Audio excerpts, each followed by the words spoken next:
What's up, and welcome to Clarity for Parents of Athletes, bringing you stories from professional athletes about their parents and how they were raised. My name is Gabe and Adam from aclearmind.com.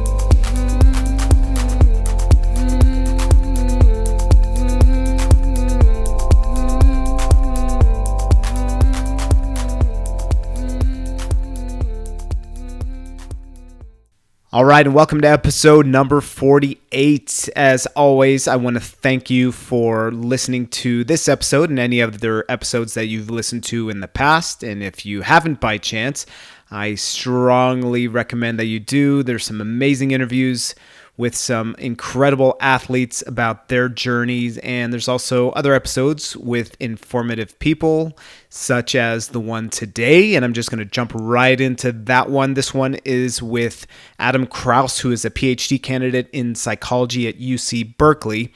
Now, Adam works with Professor Matthew Walker, who wrote the book Why We Sleep. And I read that book, and that's why I reached out to Adam, because I was just really amazed with the amount of information on there. And I said, you know what, this also can really help parents to listen to and to benefit their children, of course, in sports performance, but really health performance as well.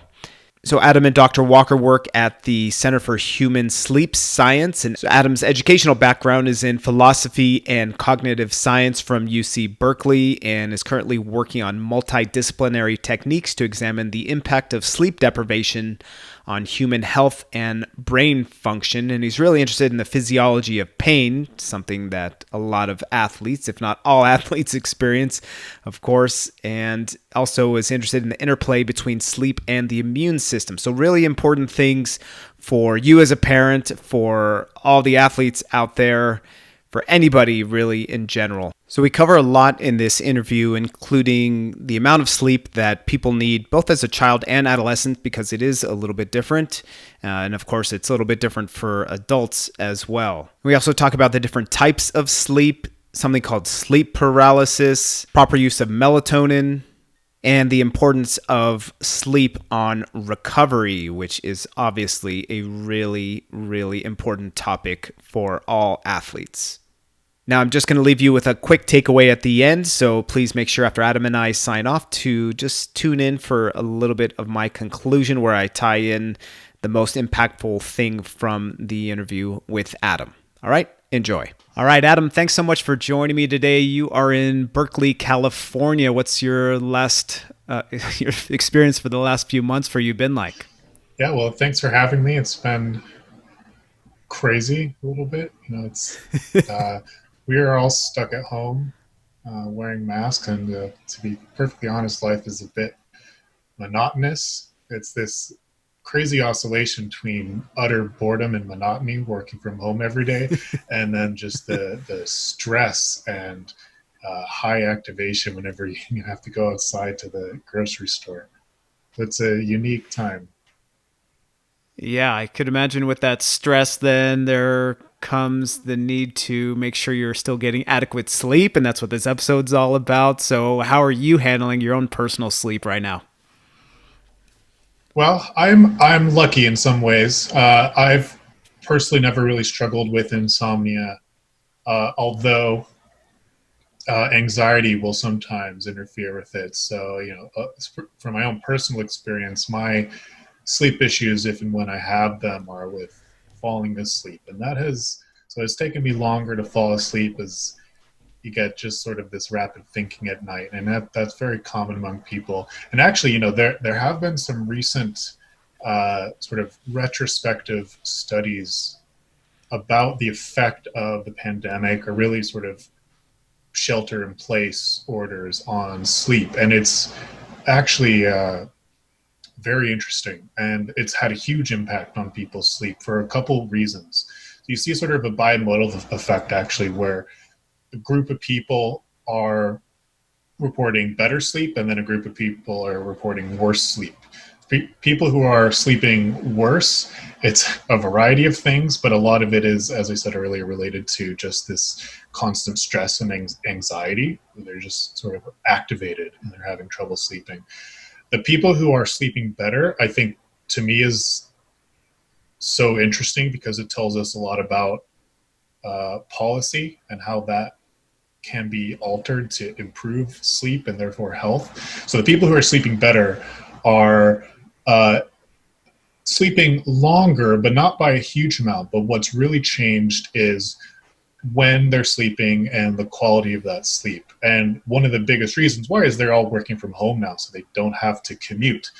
In the Bay Area, it's particularly bad where some people have these 3-hour commutes, 2-hour commutes one way.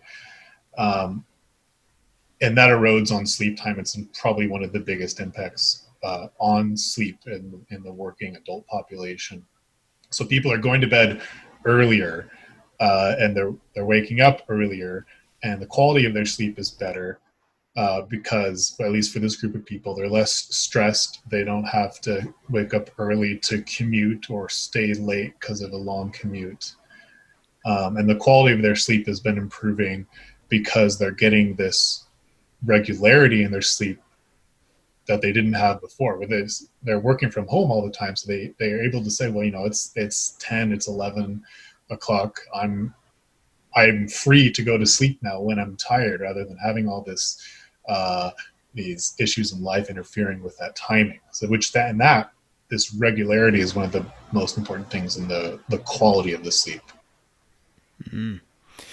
Yeah, and that's a good point that you made. Now they don't have to wake up 2 to 3 hours earlier to go to work, so they're not thinking of that ahead of time, right? So the quality of sleep improves just because they don't have the stress of the commute, as you mentioned. Yeah, good point. So it's the stress of the commute.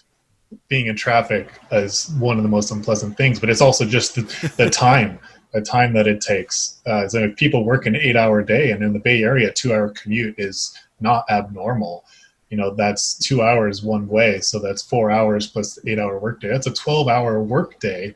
And then imagine you have to make time if you have kids, or to cook, or to even just sort of have any kind of life. All of that just sort of erodes on either side in sleep. So the overall point, and this is one that I've always tried to make whenever people ask me sort of what can we do at a policy standpoint for sleep, is that was a difficult thing to really take home. It's that the economic system that we live in, the way it's organized, really is the most detrimental thing to our sleep. Now, there's lots of little things we can do personally. We can reduce light, for example. We can have good regular sleep habits. But the most powerful thing we can do is really sort of shorten the workday in some ways, or make room for sleep in other ways, if that's sort of more remote work, for example, with less commuting. And maybe we'll talk about this later, but changing school start times is a big topic in the sort of sleep policy field, is improving the length and quality of sleep and having all these other impacts on school performance. Mm-hmm. And I imagine sports performance as well with the youth. And I'm glad that you mentioned that. And I think maybe it's good to hear from somebody like you, who's an expert in this field.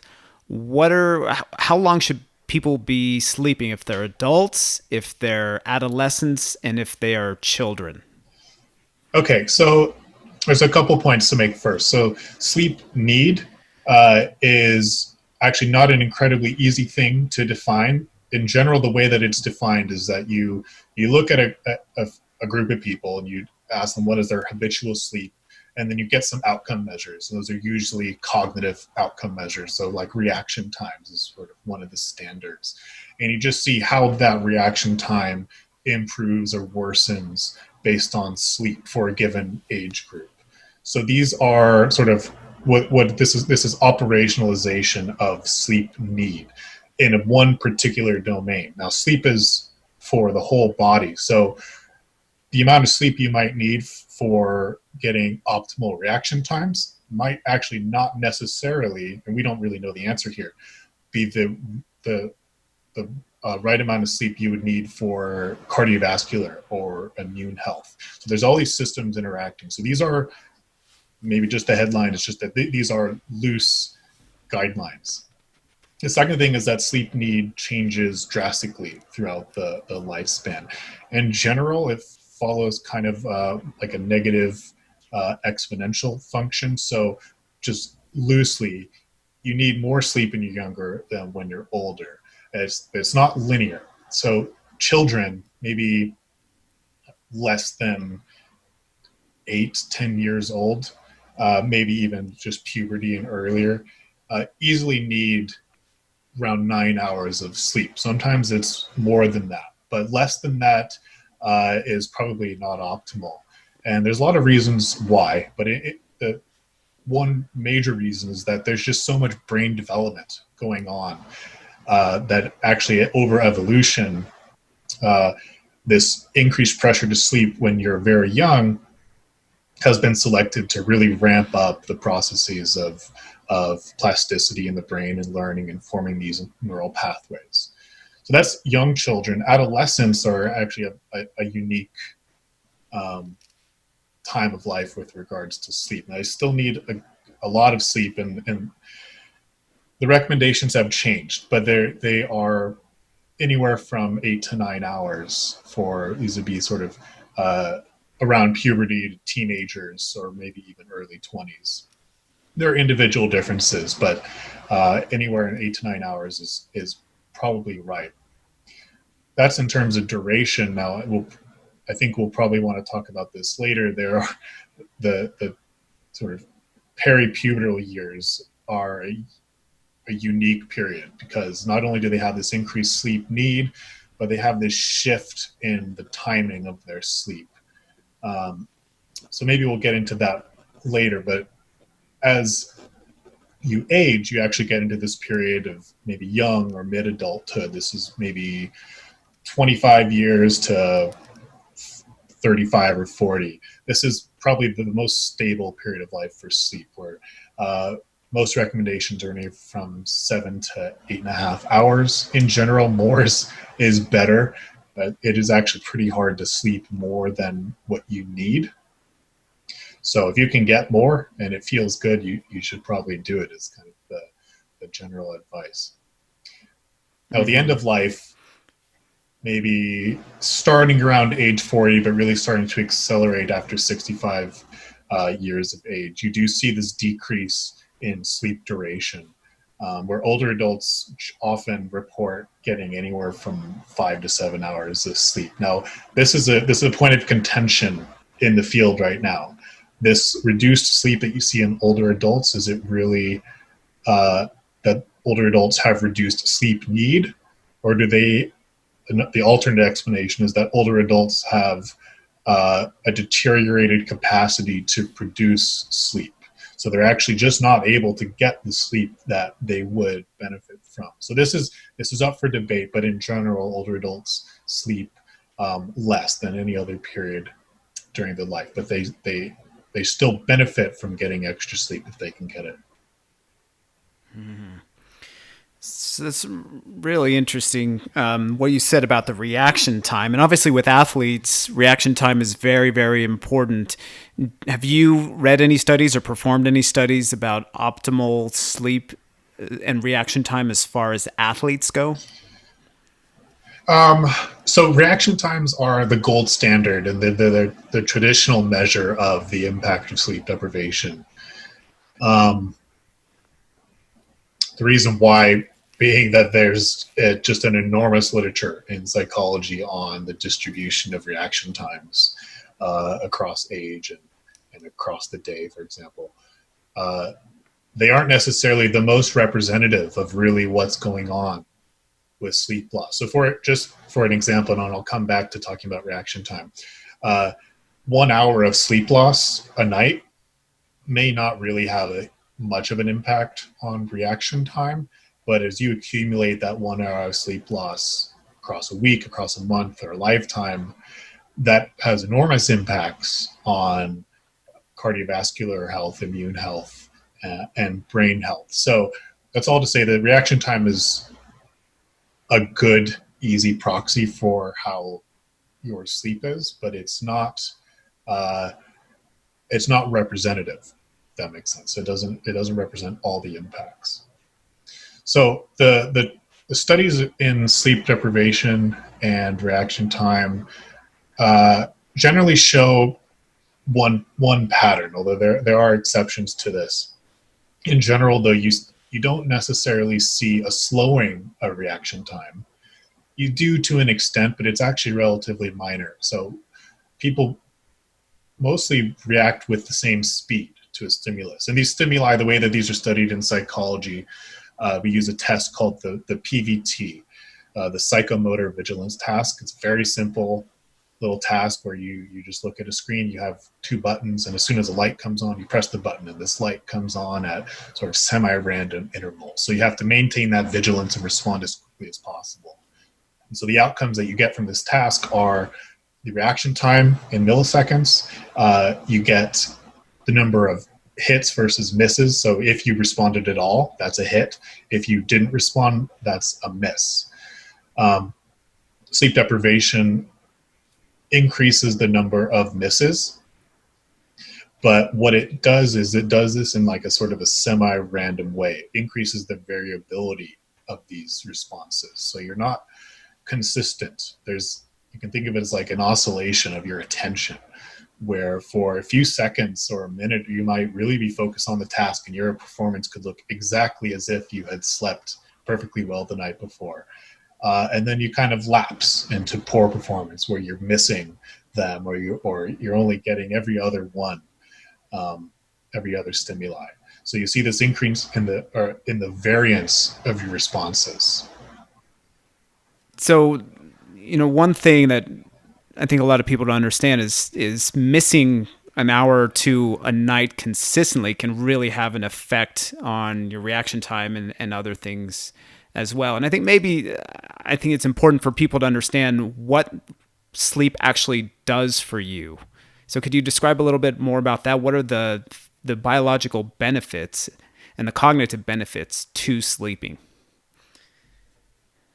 Yeah, so this is a huge question, actually. The reason why is that sleep impacts every single system in the brain, every single system in the body.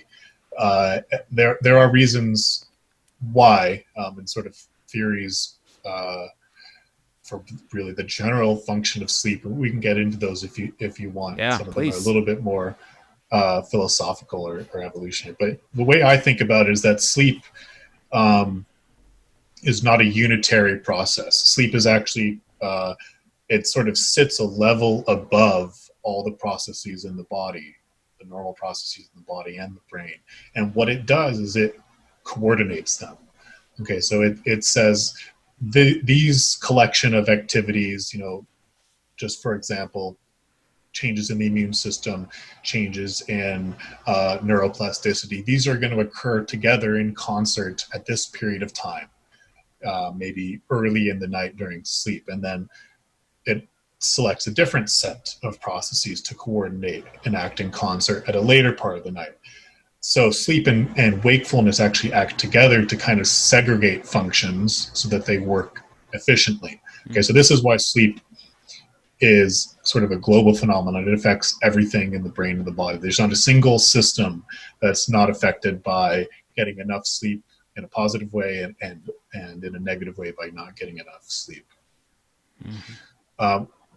More specifically in the brain, the traditional sort of saying, one of the major leaders in sleep, founders of sleep science, said the sleep is for the brain and by the brain. He said this because this is where sleep is generated. It's generated by the brain. It has the most acute impacts on brain function, but it really is for the whole body.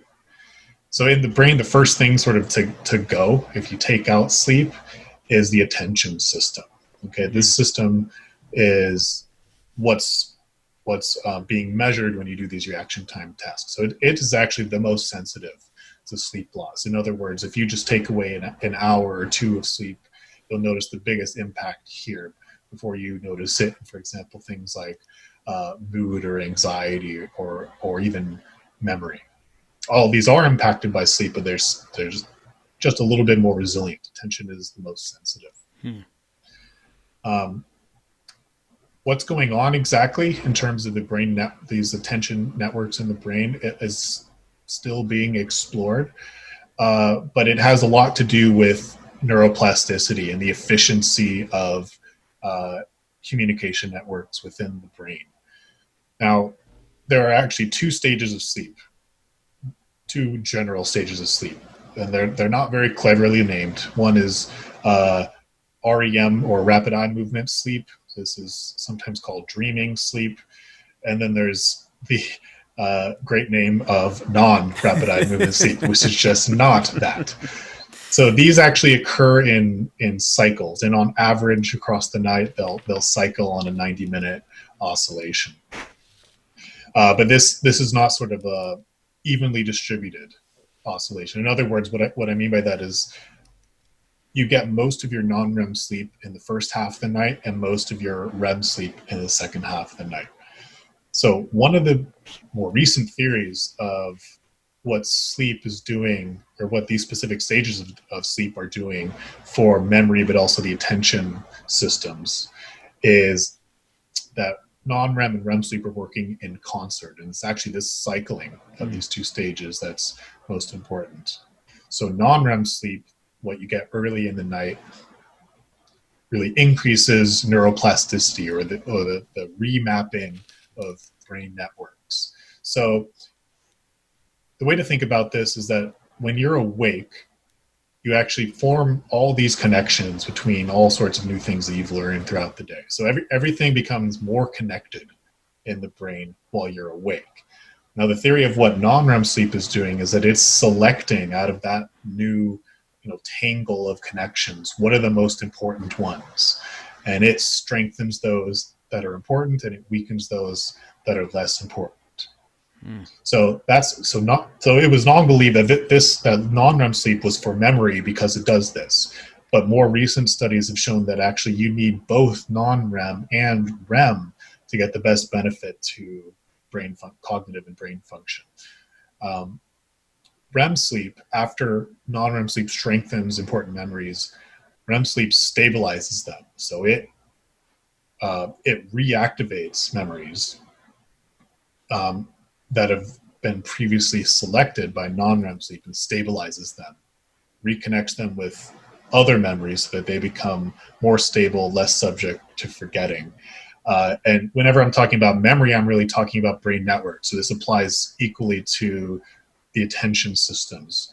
So non-REM and REM work together to really optimize the efficiency of brain networks and how communication is passed across the brain and how it's processed and represented.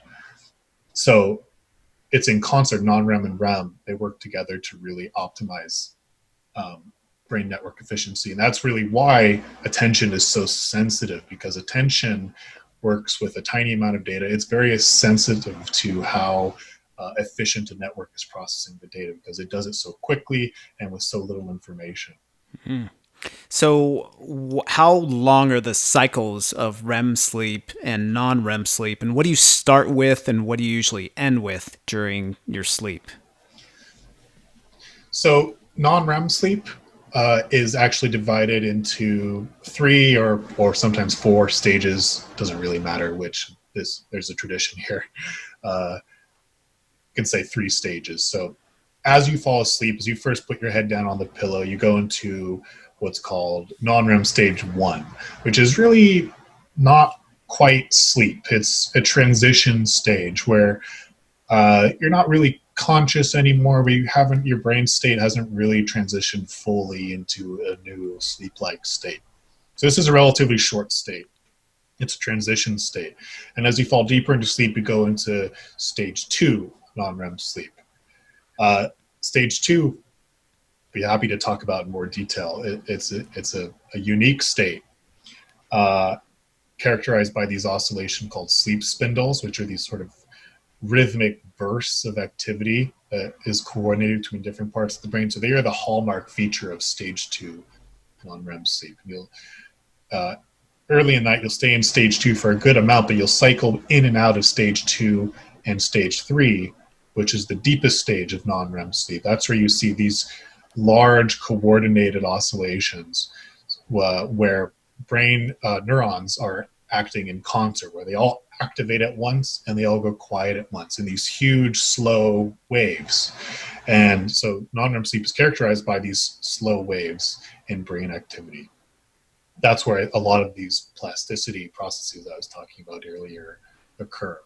So you get most of this stage 3 and stage 2 non-REM sleep in the first half of the night. So if you're sleeping 8 hours, the first 4 hours, but you will cycle out of stage 3 non-REM back into stage 2 and then up into REM sleep. And REM sleep is a unique state. It's actually more similar to being awake than it is to being asleep, in terms of specifically non-REM sleep. If you just look at the activity of the brain, it looks like you're awake.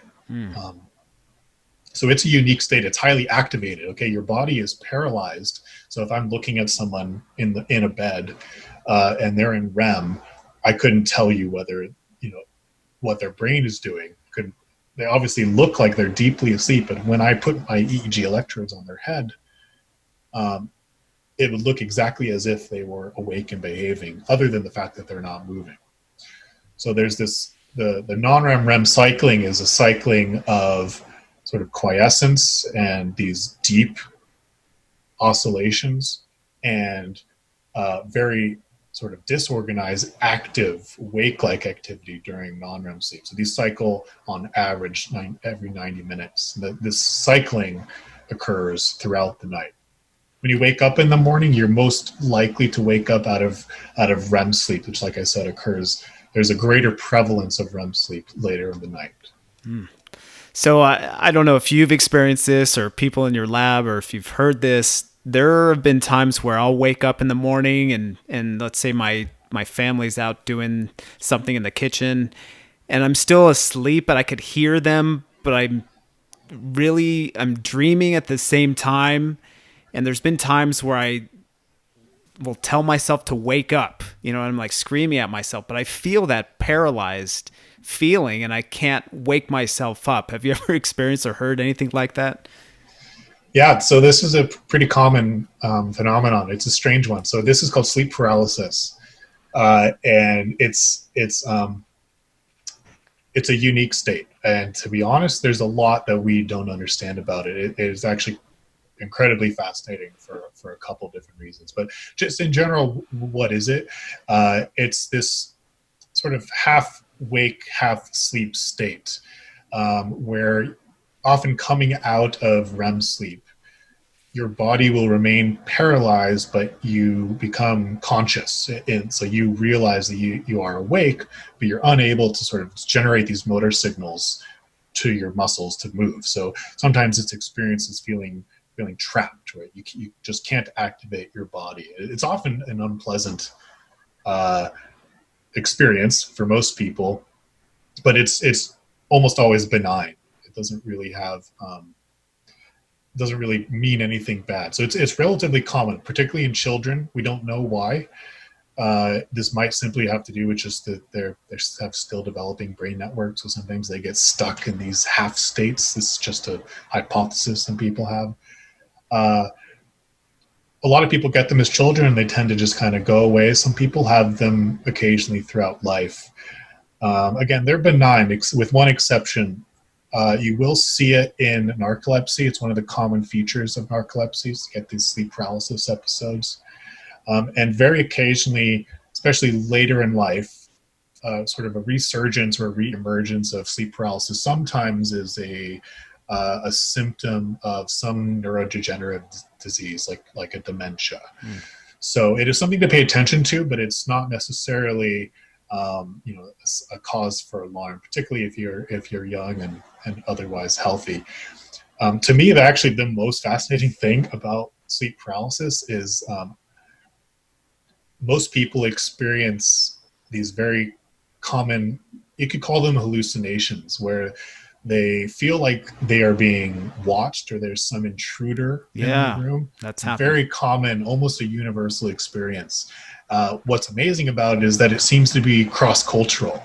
Cultures interpret this experience slightly differently. So in some cultures it'll be a demon, in others it's a spirit, in others it's a burglar, but there's always this feature of an intruder, a threat that you can't react to. So that often it's a threatening and unpleasant experience. Now, why there's this universal feature of it, uh, is completely unknown.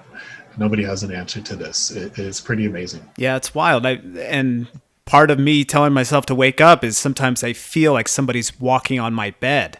And it's so strange that I can hear everything going on in the kitchen, but I'm sleeping, and it's almost like I'm crossing dimensions or something like that.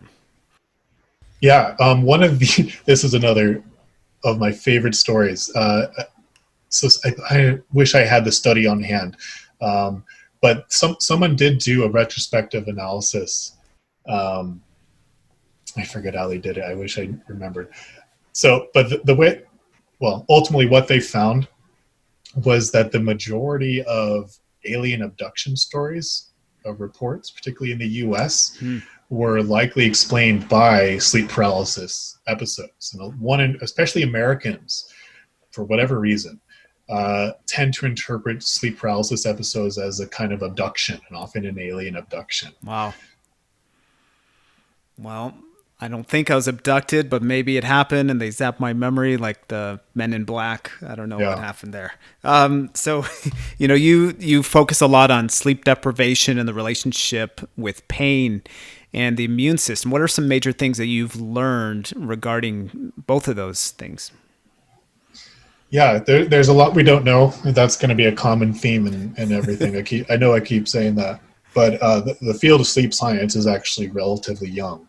I mean, REM sleep actually was only discovered in the 1960s, which is actually just Mm. an amazing fact. I mean, we've only known that there's this unique brain state that everyone goes into every night for 60 years. That's nothing. So there's a lot that we don't know, but regards to sleep and pain, actually almost everyone has understood that there is some connection. Ask anyone who's had a back spasm or back problems. They have trouble sleeping. People with chronic pain often report that when they don't sleep well, their pain is worse the next day. So that people have long believed that there is some sort of reciprocal interaction here. The mechanisms are only very recently starting to get elucidated. So we did a recent study on this, um, where we took healthy younger adults. These are college students, so these are people who are free of pain. They're kind of a blank slate of experimental psychology, and we deprived them of sleep and we tested their pain sensitivity. But crucially, we did this in the MRI scanner so that we could record their brain activity while they were processing that painful stimuli. And so, unsurprisingly, they were more sensitive to pain. But what we found that was really novel was that actually it was the activity in their brain that processes the pain that was altered. So, loosely to describe this, the regions of the brain that initially register that incoming pain signal from the body, they were increased in activity. But these higher order regions of the frontal lobe and the limbic lobe, these two regions called the insula and the striatum, they were actually reduced in their activity after sleep deprivation. So this is a correlation in our study. So we weren't able to do sort of a causal manipulation, that we couldn't really go into the brain, stimulate this region and say, okay, what does it do?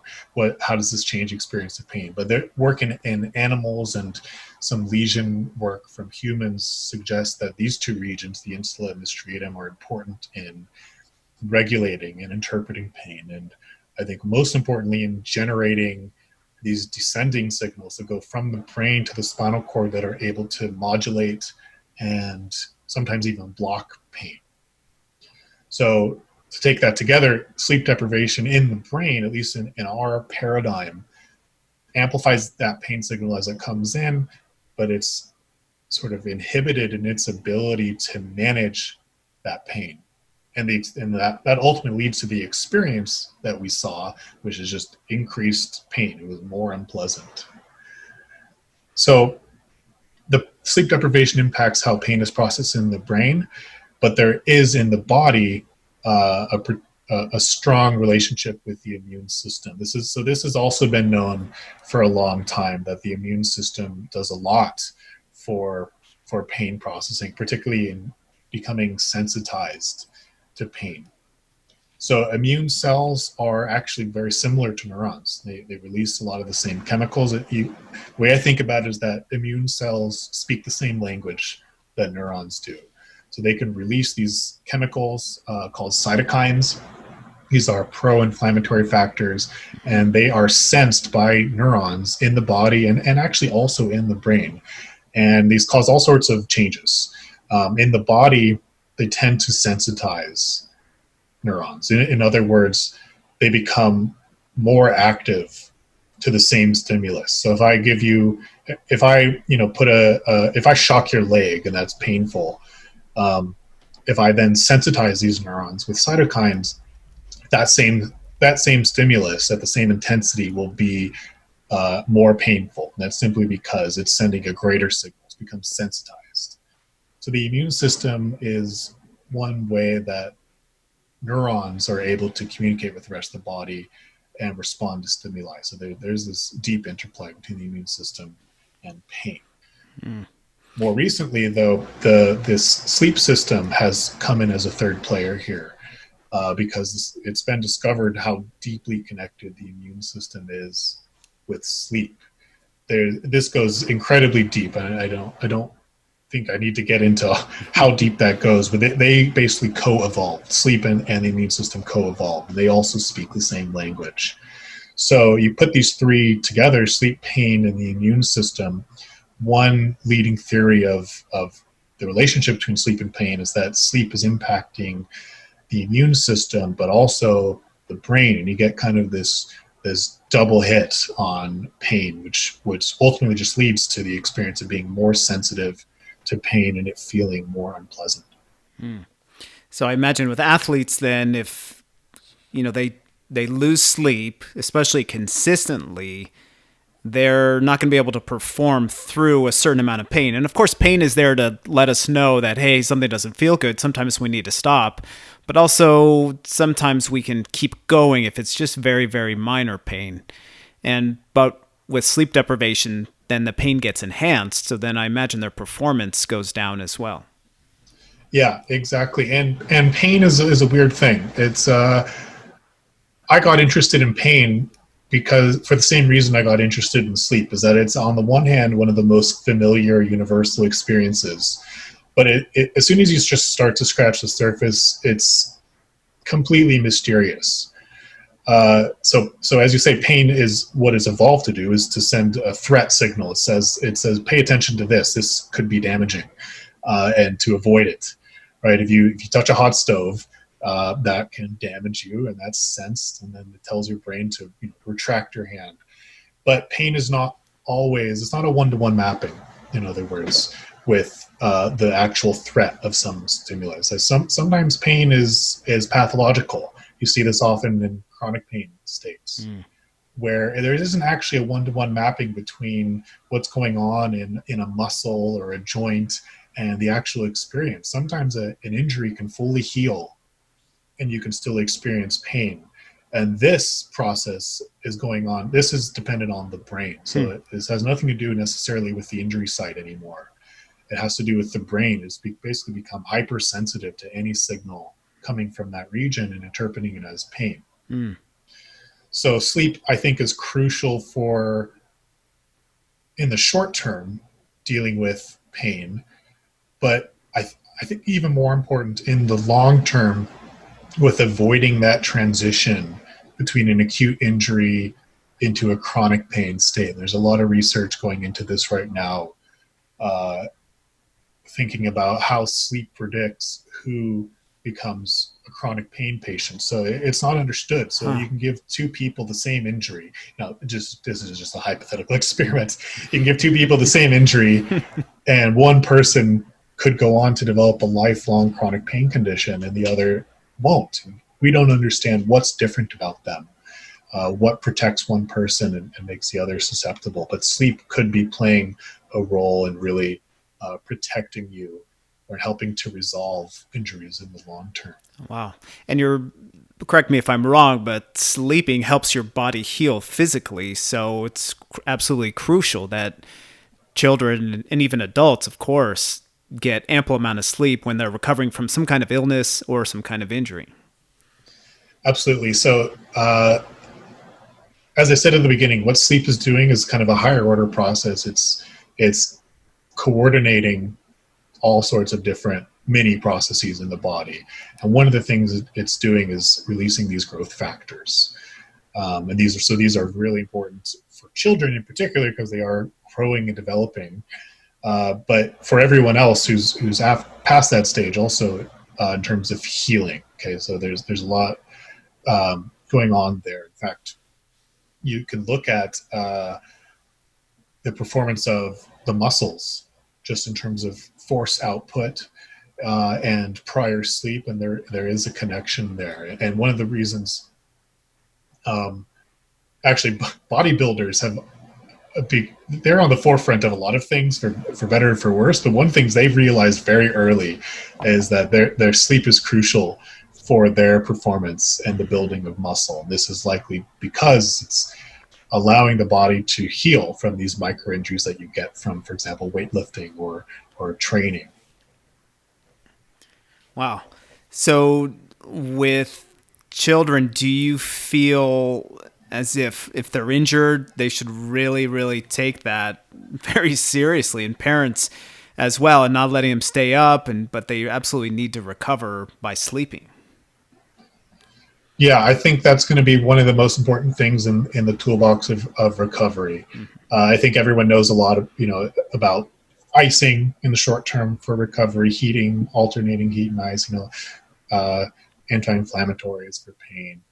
But those, I think, are their effects are amplified by getting good sleep later, because it really is a resting and restorative period, not just for injuries, but for the whole body. And so I think, yes, in terms of athletics and athletic performance, you don't just need to think about what you're doing while you're training. You're training and optimizing your performance even when you're not out on the field or on the court or in the gym. So your rest and your restoration is complementary to your training. Mm-hmm. Absolutely. So there's this phrase, and I want to hear your opinion, because I've read quite a bit about this, but this idea of I'll catch up on my sleep this weekend. Can you catch up on sleep ever if you lose sleep during the week? I love this question. I'm going to have to say it again. This is not known. And in fact, there is a raging debate in the sleep field right now.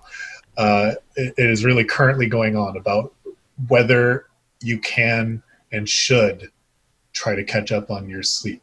And I have my opinion. I think it's shared by most people in my lab, that, well, in general, you should get as much sleep as you can and get it consistently, but understanding that the real world gets in the way with that occasionally. The question is it good or bad to sort of extend your sleep on the weekend? And I think it's pretty clear that is a good thing. Okay, it's good to get some extra sleep because you do accumulate a bit of a sleep debt. So let's say your sleep need, just to take an average, is 8 hours a day, and you're only sleeping 7 hours a night during the work week or school week. Okay, so over those 5 days, you've accumulated a sleep debt of 5 hours. To quote unquote repay that sleep debt, you would have to sleep an extra 2.5 hours on Saturday and an extra 2.5 hours on Sunday. If you can do that, I think that's a good thing. And I think there's evidence to show this. The problem here is I don't think that's easy to do. No, especially with children. Yeah, well, life gets in the way, but also the circadian system has these rhythms. It's not trivial to just extend your sleep by 3 hours, even if you are tired, even if you are sleep deprived. Your circadian system's still going to activate and say, okay, I'm normally awake at 9 a.m. on a Wednesday, so I should still be awake at 9 a.m. on Saturday, even if I want to get those extra hours and sleep in. Mm-hmm. So there's a question of whether it's possible to really catch up on sleep. And I think the answer is it probably isn't possible to truly catch up on accumulated sleep debt. Mm-hmm. But that is a separate question, I think, from just general advice of if you can't do anything about, getting enough sleep in the week. Let's say you have a long commute and you will inevitably get some sleep debt. I think trying to get extra sleep on the weekend is a good thing, but you have to realize it's not perfect, and it won't reduce the impact of getting short sleep during the week. So the way I think about this is it's just like diet. Okay.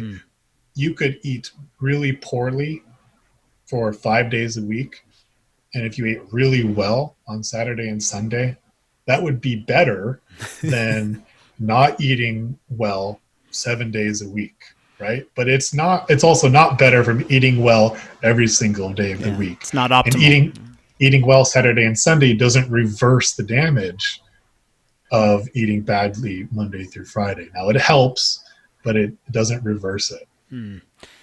How do you feel about naps to catch up, even like weekday naps? Yeah, naps are great. The only caveat I'd say to naps, which I almost universally would recommend if people are having trouble sleeping, and actually I think I'll come back to this. I'd particularly recommend it to athletes. So remind me to come back to that. But the caveat I want to say up front is that for people with insomnia, true, diagnosed insomnia, naps are probably not the right thing to do. Now, it sounds counterintuitive, right? Because someone's not sleeping enough. Yeah. Naps give them sort of an extra opportunity to sleep.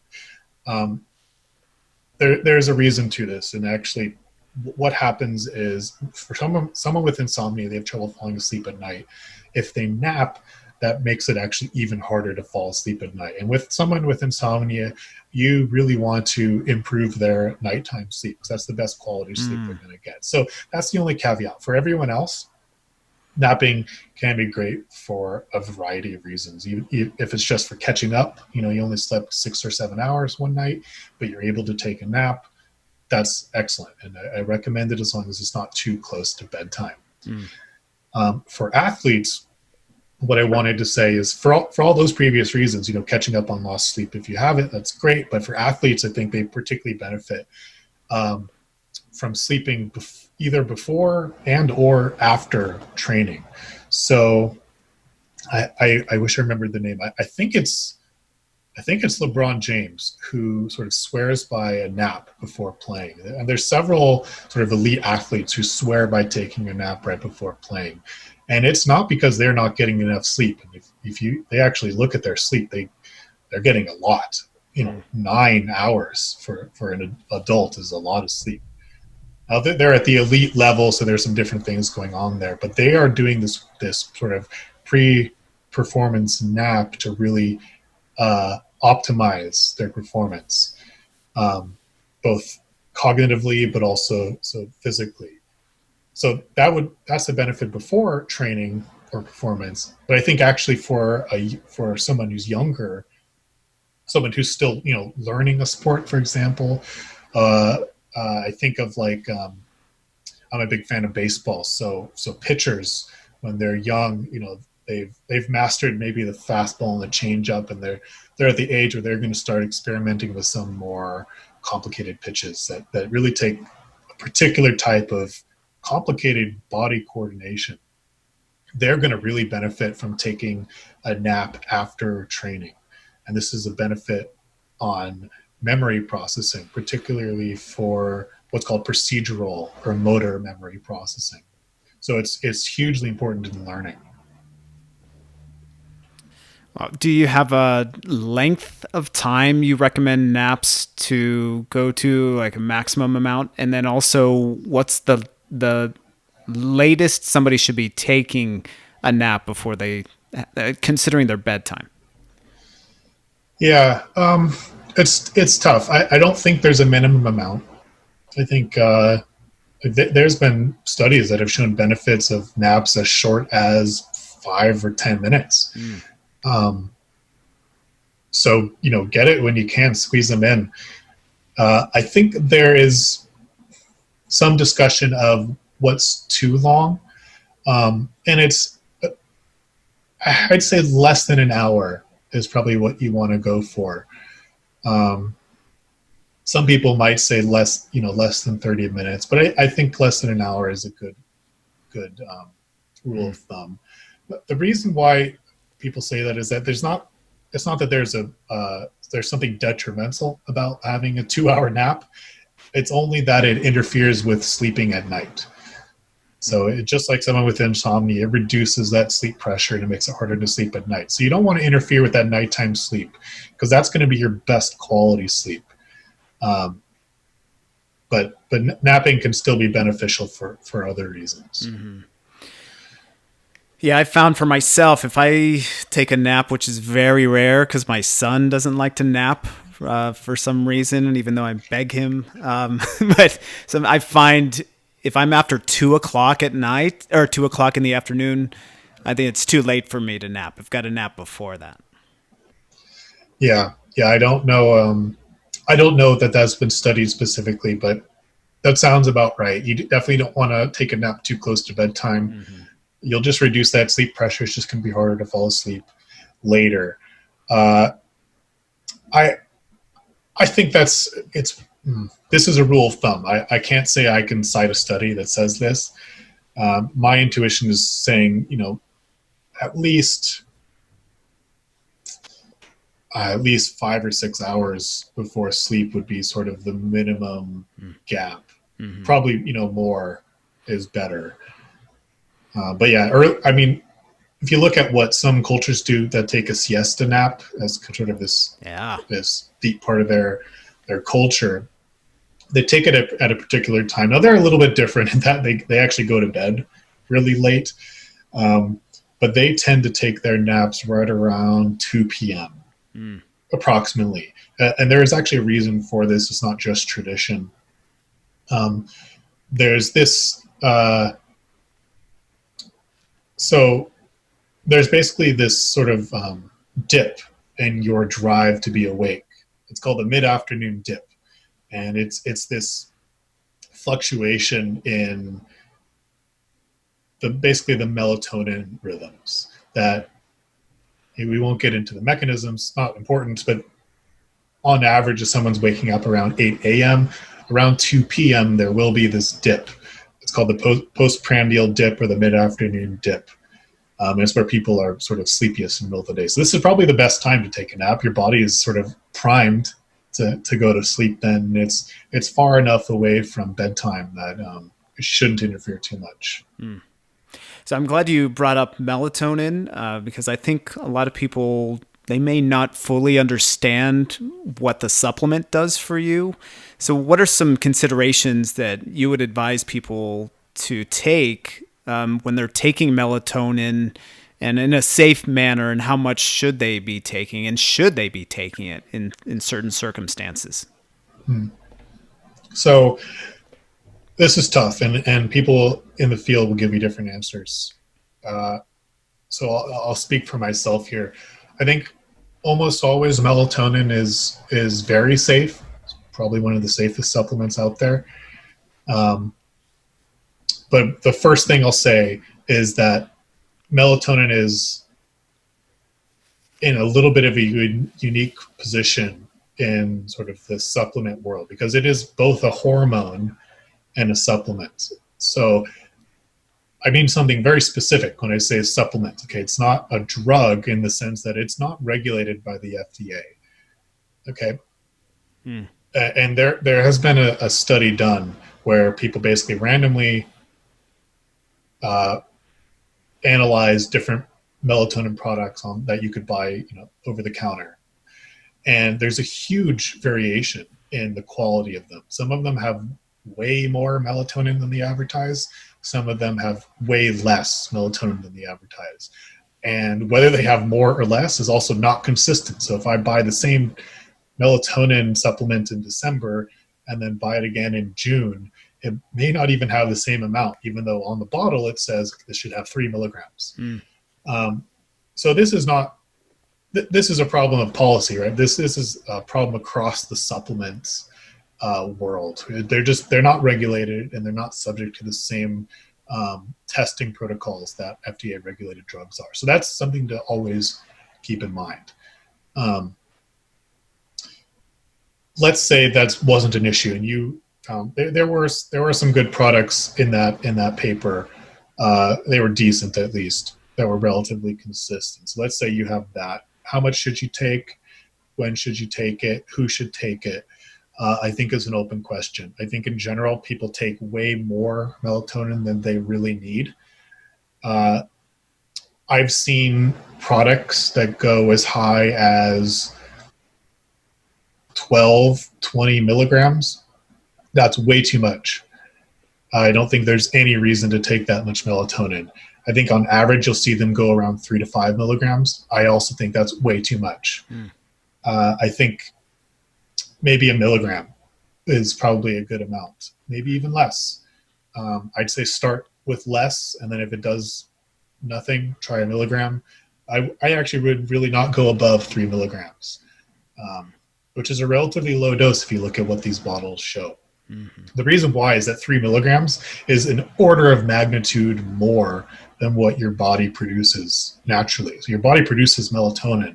When you take melatonin externally, you take a pill, you're adding on top of your body's unproduced melatonin. So what that ends up doing is just like any drug, you get a tolerance. Your body will basically stop producing its own melatonin because it's getting this massive bolus of melatonin from the pills. And so just like with any other sleeping pill, if you do this too long, you suddenly stop, you're going to get this rebound effect where there'll be no melatonin in your system, and that can really interfere with your circadian rhythms.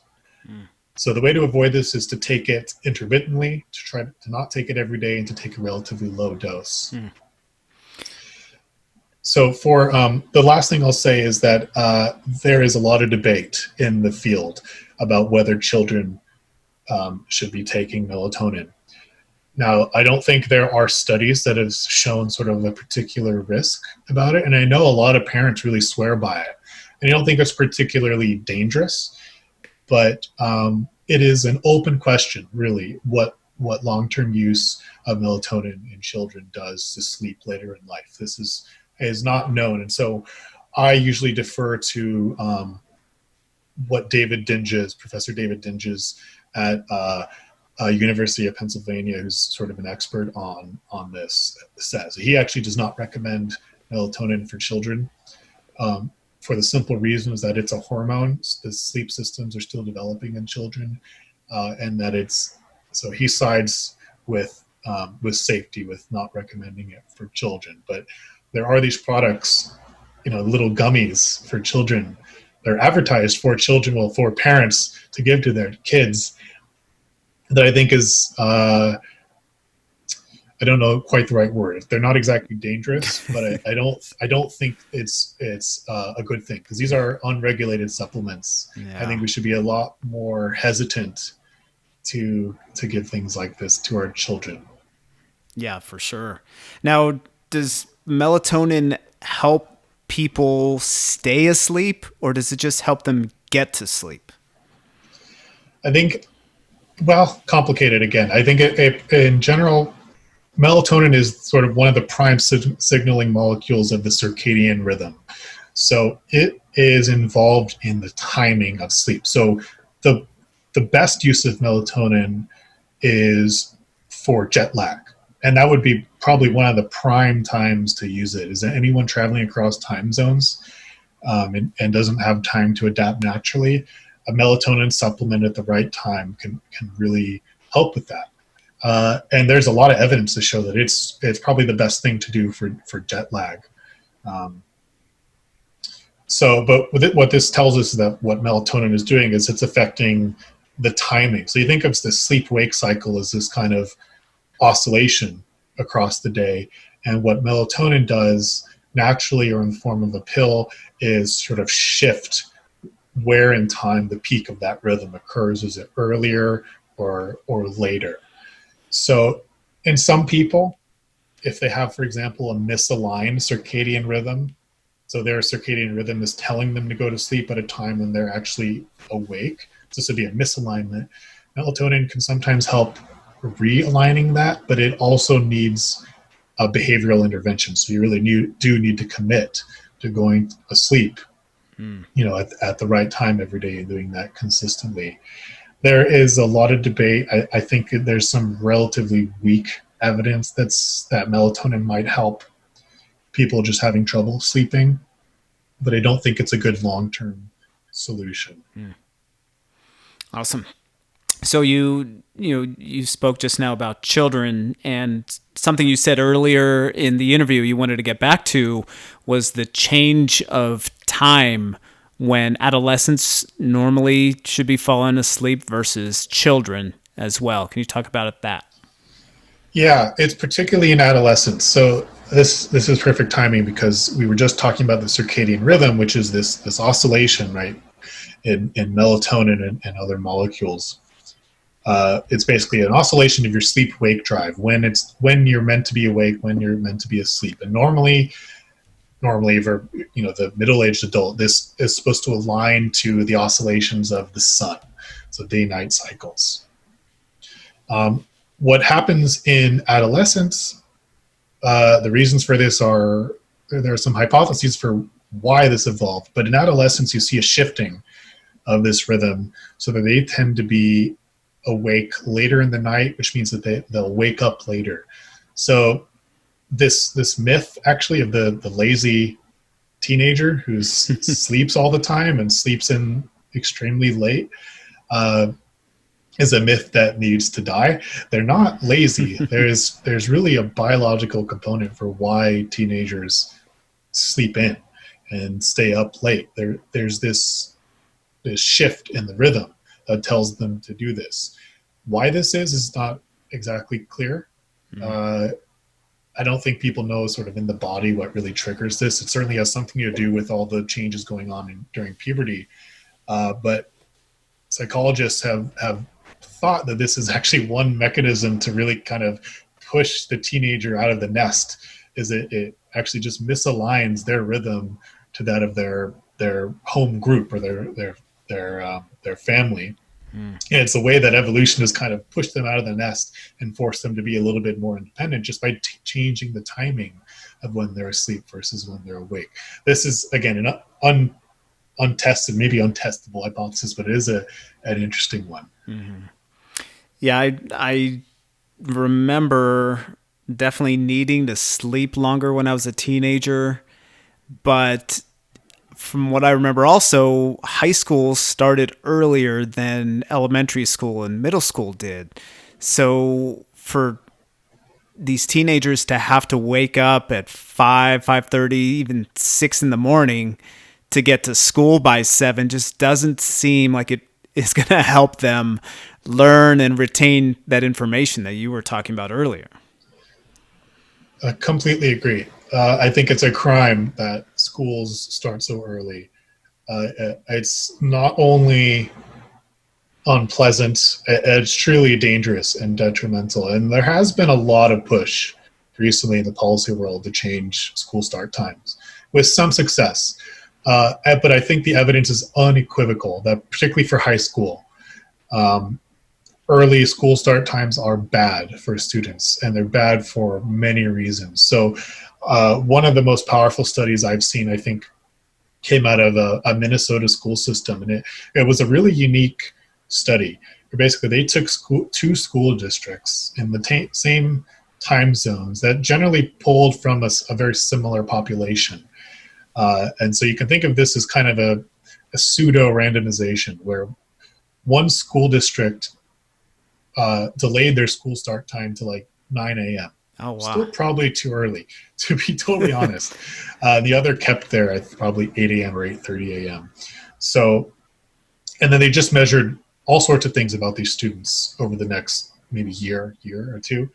The thing that received the most attention was just the test scores. So the students who had a later school start time had improved test scores and SATs. They had reduced behavioral problems, so less expulsions, for example, with later school start times. But the two, I think, most powerful findings from that study which really should tell us that we need to change our policy here, is that the two biggest killers of teenagers in the United States are suicides and car accidents. Mm-hmm. And both of these were reduced by reducing school start times. Wow. That's amazing. Yeah, and I think the more parents push and gather together and push the school districts and the state Department of Education with these studies, that's going to be the only way to make change. Agreed. And I would want to give just a lot of credit to my advisor, Matt Walker, who's also here at Berkeley, who's actually done a lot of work in California with, I'd say, mixed success, but not because of all the work he's put in actually trying to shift the school start times and using scientific evidence to really inform policy. There's a lot of pushback on this from a variety of sources. Surprisingly from parents, actually, and the reason why is unfortunate. It's simply that if a school schedule shifts and then becomes misaligned from the work schedule, so this really needs to be kind of a widespread shift. And I think not only will students benefit, but I think everyone will benefit from getting a little bit extra sleep. Yeah, absolutely. And I can imagine also if there's an idea, if school gets pushed later, then sports after school also gets pushed later, then it has an effect on dinner, and they can keep going with excuses after that. But it seems like it should be enough with a lower suicide rate and lower car accident rate among teenagers that should be enough to make change. I agree. And I'm just wondering out loud right now is with the pandemic and everyone doing schooling from home, at least UC Berkeley now has chosen to do a fully online fall semester. And I know things are still being worked out for high school and middle schools, to what extent they'll be remote. But if they are remote in either a hybrid setting or fully remote, this would be a great time to experiment with changing the start times, because it's so easy to do. Everyone's at home. Yeah, absolutely. And yeah, there's no more commuting the kids and parents have to do anymore. So it would be great. Now, you mentioned earlier as well about sleep habits and sleep hygiene. What are some tips, maybe top 10, 20, however many you have, for parents to help their children develop good sleep habits? Yeah, so habits, I think, is the key word. So consistency is probably the most important thing. So anytime you change your habits, that's difficult. There's a transition period, but being consistent, which unfortunately requires a little bit of discipline from both a parent and a child, to try and be relatively strict about bedtime and wake up time. That's probably the simplest and best thing. That's because sleep quality also depends on sleep timing. And that timing is something that's built and solidified over time with a consistent sleep schedule. So consistency is probably one of the most important things.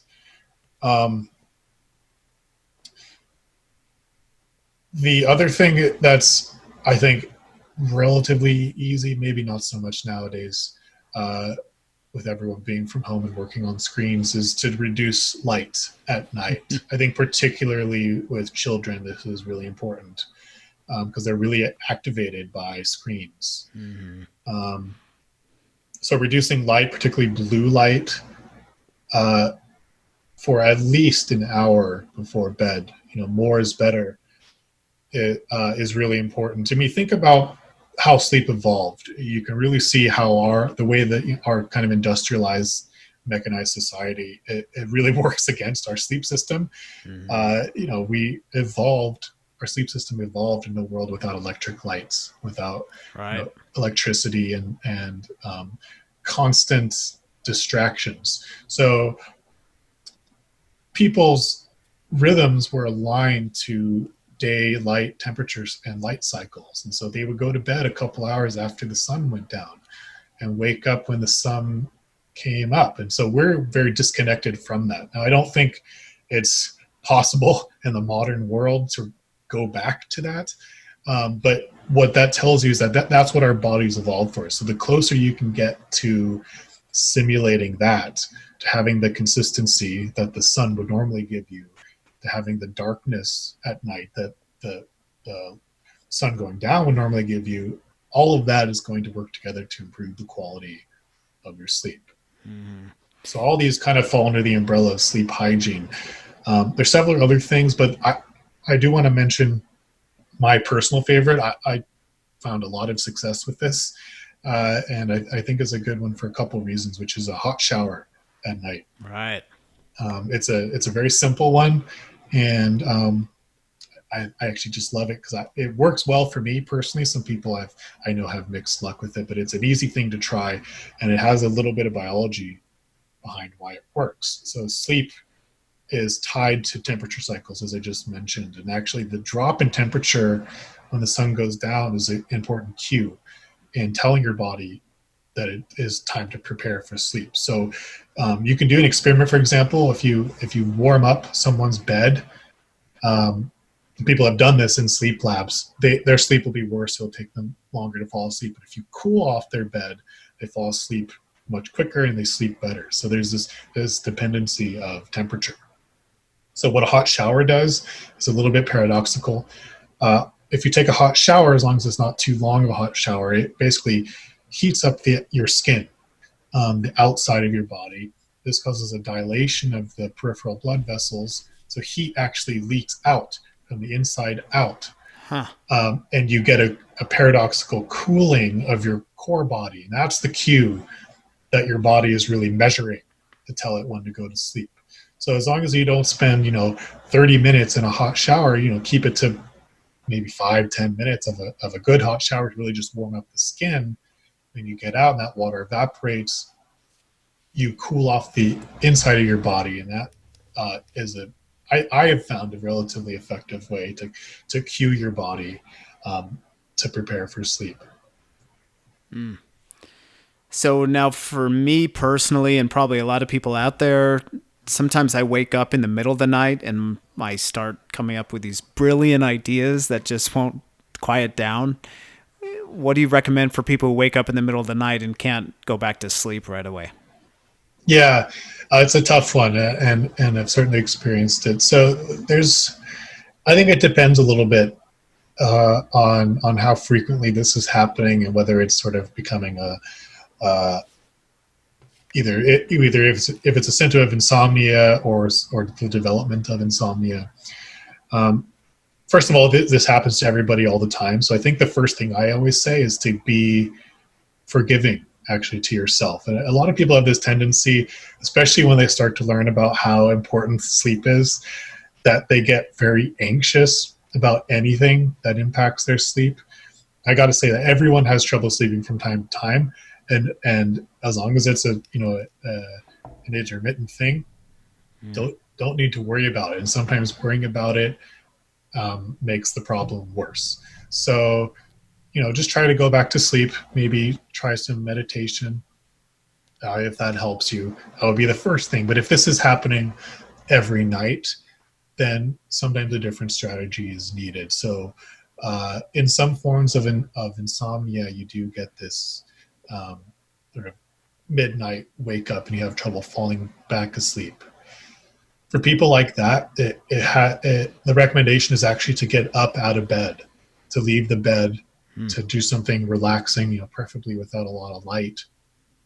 And there's a reason why. It's because this relates back to this issue of over worrying about sleep. Mm-hmm. So in insomnia, one of the issues is that people form this association of the bed or the bed setting with not sleeping well. And one of the most successful treatments for insomnia is cognitive behavioral therapy for insomnia. And one thing they do in this type of therapy is to break that association between being awake and being in bed.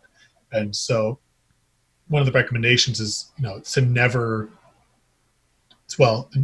another way of saying this is to only use your bed for sleep. It's a privileged place for sleep. If you're awake, don't be in bed. To really only associate sleep with the bed. So if you wake up in the middle of the night and you can't go back to sleep, don't worry too much about it. Get up, do something to relax, and then when you're sleepy again, return to the bed. But don't sit in bed forcing yourself to try and sleep if you're really struggling, because all that does is form this association between being awake and being in bed, which ultimately makes the problem worse in the long term. Hmm. So how do you feel about having some kind of device in the room of children and adolescents? Yeah, I think it's probably not recommended, right? Particularly too close to bed. I guess for a couple different reasons. I mean, the one we already talked about, which is just the light. So our screens produce a lot of blue light, and blue light is really what's driving melatonin rhythms. So if you get too much blue light at night, you inhibit melatonin, you delay its onset, and you fall asleep later. So I think that's the sort of the proximal reason for why you wouldn't want it. But also just psychologically, devices are highly activating. They demand our attention. And when you're preparing for sleep, you need to kind of get into that mindset of letting go of the day, of relaxing, not of activating. The worst thing you can do, I'll speak for myself, the worst thing I can do before bed is to read the news on my phone or the computer. Yeah. So, I mean, that's an extreme example, but it's not just the light. Light is bad, but it's the attention demanded from it that's really counterproductive. Yeah, what you're consuming can keep you up for a long time, that's for sure. Do you have any final bits of advice for parents who are raising athletes, especially regarding sleep? Yeah, I mean, I would say in general, I guess this really goes for all age groups, is to make room for sleep and to understand its importance. So sleep is good for athletes for the same reasons it's good for everybody else.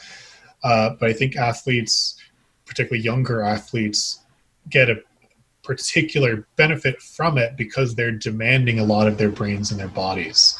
So they can really sort of optimize their performance when they need it by getting enough sleep because of their sort of increased demands of their athletics, but also just because of that period of life, which is very sensitive to sleep. So it is actually known that the sleep you get as an adolescent will predict your quality of life decades later, particularly your sleep decades later. So it's a really important window of life to make room for healthy habits, particularly healthy sleep habits. Wow, that's really powerful. Adam, thanks so much for your time. If I'd like to put it out there that I feel like this should go as towards credit of defending your dissertation. So I look forward to being able to call you Dr. Krause someday, and wish you luck and during this period and everything else you have going on in your future. Okay, great. Thanks for having me. It's been fun. All right, I hope you enjoyed this episode with Adam as much as I did. It's so informative, so many amazing bits of information there related to sleep. Now, for me, the most impactful thing, no doubt, is what he said at the end, and that is the sleep that an adolescent gets can affect the quality of their life in the future. Like, wow, that is so powerful to hear. One big thing for me is to really caution against devices in the bedroom, especially at nighttime, and especially for younger children, because that just develops into a habit for when they become adolescents and then become adults. And the best way to teach your child good sleep habits and hygiene is for you to lead by example. So practice yourself. If you have any feedback, I'd love to hear from you.